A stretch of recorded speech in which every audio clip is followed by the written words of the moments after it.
In this video, I want to show you guys the shortest jobs first algorithm for scheduling. So this one has a little bit of a different rule than the other ones we've seen. The rule here is going to be whatever is the shortest job out there, that's the thing I'll complete first. So taking a look over here, right, our first question is this a live algorithm?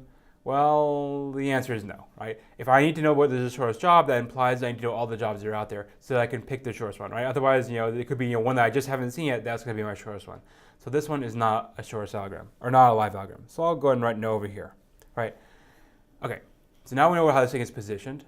Let's try actually running it on the board here.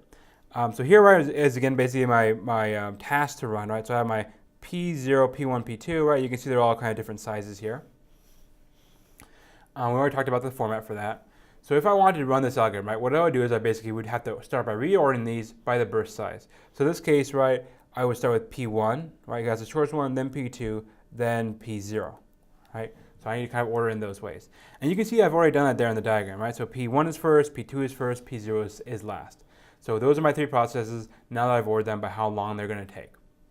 So that's my rule. Once I've done that, right, I want to allocate my time. So I have my T0 for the starting place for P1, T5 for after that, because that's how long P1 is. Let's see, P2, right, takes additional 8 units of time, so this is 13. And then P0, right, takes another 10, so that's going to add another 10. So I get there kind of my little breaks, right? So 0, 5, 13, and 23. Those are my little breaks.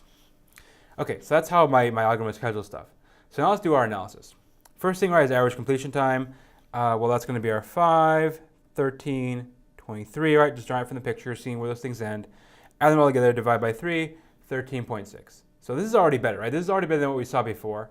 The last algorithm we saw, right, when we were looking at our first come, first serve, that had a completion time of 16.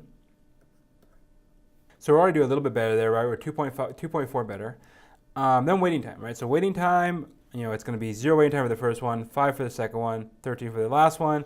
Add those all together, average them out, right? We get 6. And on the first come, first serve, that was 8.3 repeats. So clearly, right, we're already doing better, right? We have a better completion time, a better waiting time.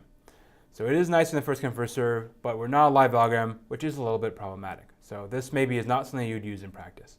If you did have a kind of an environment where you knew everything advanced, like that server environment where you have a bunch of 1,000 jobs to process overnight, then this would be great. It actually would be kind of optimal. But for now, right, if we want to look in terms of live algorithms, it's not going to help us just yet.